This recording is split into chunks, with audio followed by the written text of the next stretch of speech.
Hello friends, welcome back to my channel. तर सकाळी सकाळी इकडे मी तुम्हाला दाखवते की मी ओट्स कसे बनवते. ही डाळ आहे, तर डाळ उकळायची आणि त्यामध्ये फक्त सिम्पली ओट्स टाकायचे. मी इथे असं हाफ फुलपात्र ओट्स टाकले, तर जेवढे ओट्स बनतात सोबत डाळ पण होती त्यामध्ये. त्याचा नाश्ता केलेला आहे, सोबत चहाही घेतला आहे मी. आणि आजकाल मी मॉन्क फ्रूट स्वीटनर घालते गुळाऐवजी चहामध्ये. सो त्यामध्ये 0 कॅलरीज असतात, त्यामुळे थोडंसं कॅलरीज आपल्या इकडे तिकडे वाचतात, वाढत नाहीत. सो नंतर दुपारच्या जेवणाला मी आज भोपळा करणार होते, कारण की दुधी भोपळा हा प्रकार फक्त मीच खाते, विक्रमला आवडत नाही. सो मी परवा घेतलेला तो करायचा राहिला होता, सो करावं म्हटलं. तर त्यासाठी मी खरडा जो बनवला होता ना तोच वापरला आहे. तेलामध्ये खरडा घातला आहे, तो जरासा सॉटे केला, त्यामध्ये हळद आणि देन हा दुधी भोपळा चिरून घेतलेला. त्यानंतर सिम्पली मीठ आणि जे आता मी शेंगदाणे भाजले त्याचा कूट इतकंच घालायचं आहे. अप्रतिम झाला होता, मस्त लागत होता. आणि आता मी खूप दिवस झाले मी चपातीला हात लावलेला नाही आहे, आणि असंही मला फार आवडतही नाही चपाती खायला. मी मिस्टेक ही करत होते की मी राईस खायचे त्याच्याऐवजी. आणि मागे मला दाढेचं पण इतकं दुखणं होतं ना, आता पण आहे सध्या दाढ दुखतेच, त्यामुळे मी प्रेफरेबली भातच खात होते. त्यामुळे वजन कुठंतरी माझं खूपच वाढत होतं. सो आता मी काय करते, कंटाळा न करता, मला काय इतकी छान भाकरी येत नाही, पण जशी येते तशी मी खाऊ शकते, मी खाण्यालायकीची भाकरी बनते. सो ती भाकरी मी बनवते आणि खाते रोज. आता मी तेच करते, एक तर नाचणीची नाहीतर ज्वारीची, ही 2 पिठं आहेत माझ्याकडे सध्या.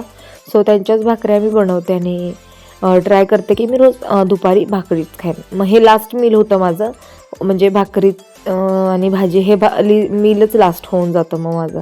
त्याच्यानंतर संध्याकाळी फक्त स्नॅक, म्हणजे थोडासा चहासोबत काहीतरी खाल्लं की होऊन जातं, दिवस संपतो. आणि त्याच्यानंतर माझं फास्टिंग चालू होतं ना, इंटरमिटंट फास्टिंगचे दुसऱ्या दिवशी सकाळी 10पर्यंत असतं. जर 6ला लास्ट मील घेतला मी, म्हणजे चहा वगैरे जे काय असेल तो लास्ट मील 6ला घेतला, तर त्याच्यानंतरचा जो मील आहे तो डायरेक्ट नेक्स्ट डेला सकाळी 10 वाजता घेऊ शकते मी, असं आहे.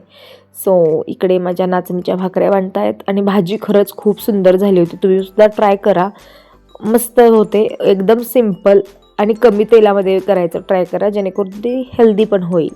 आणि मला असं वाटतं प्रत्येक भाजीमध्ये काही ना काहीतरी चांगले गुण असतात, त्यामध्ये विटॅमिन्स असतात, हे असतात ते असतात. आणि आपल्याकडे शक्यतो लोक काचकूच करतात भाज्या खाण्यात, पण मला खरंच असं वाटतं की भाज्या जास्तीत जास्त खाल्ल्या पाहिजेत. भाकरी आणि चपाती भात ह्याच्या पण पेक्षा जास्त तुम्ही भाज्या आणि डाळी वगैरे यांची आमटी वगैरे हे घेतलात ना, तर वेट लॉसमध्ये तुम्हाला छान मदत होते. तर सध्या मी ज्यावेळेला व्हॉइस ओव्हर करते त्यावेळी माझं वजन आता 77 किलो आहे. म्हणजे जेव्हा मी चालू केलं होतं तर 80 होते. यावेळी मी आता ते काही शेअर केलेलं नाही आहे. मला एक व्हिडिओ करायचा आहे प्रॉपर, त्यासाठी मी थांबली आहे. तर मी ते वेट रोज करते मी रेकॉर्ड, पण मी तुम्हाला नाही शो करत आहे, कारण की मला एकदम डिफरन्स दाखवायचा की इतक्या आठवड्यांमध्ये इतकं कमी होतं. सो हा माझा लंच आहे. दही घेतलं आहे, आणि न चुकता दही घ्यावं मीलमध्ये आपल्या. त्याच्यामध्ये खूप छान हे असतात, म्हणजे दह्यामध्ये गुड बॅक्टेरियाज असतात, गट हेल्थ चांगली करतात आणि तुमचं डायजेशन इम्प्रूव्ह होतं आणि पोट साफ होतं. त्यामुळे मग आपलं वजन कमी होण्यास मदत होते.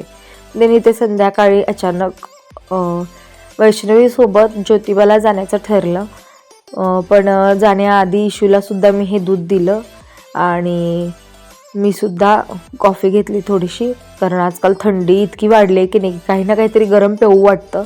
मी अगेन इथे मॉन्क फ्रूट स्वीटनरच घातलं होतं, मी हे घातलं नव्हतं, गुळ पावडर नाही घालत आहे मी आजकाल, कारण की इक्वलच कॅलरीज असतात साखरेत आणि गुळात, फक्त हेल्दियर ऑप्शन आहे तो गुळ, म्हणून मी ते वापरायचे. तर आम्ही ज्योतिबाला गेलो होतो, तो पोचलो आहोत आम्ही, आणि खूप सुंदर दर्शन झालं.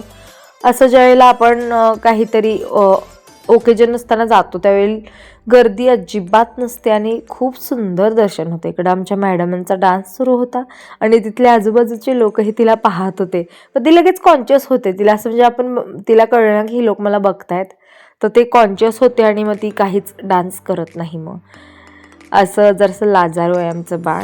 देन आम्ही इकडे आमची मस्ती चालली होती. ही आहे अहिल्या आणि खूप गोड पिल्लू आहे ते माझं. तर इशूला असं ते खाली असं गुलाबी गुलाबी बघून खूप भारी मज्जा वाटत होती आणि आमचे पायसुद्धा गुलाबी झालेले घरी येईपर्यंत. तर तिथून मग आम्ही देन निघालो दर्शन घेऊन. मस्त वाटलं संध्याकाळ. एक छान म्हणजे काय म्हणतात एक विसावा भेटल्यासारखं वाटलं. असं जावं कधी कधी दर्शनाला छान वाटतं. तर असा आमचा दिवस संपला. देन व्हिडिओ इथे संपवते फ्रेंड्स. भेटूया अशाच एका नवीन व्हिडिओमध्ये.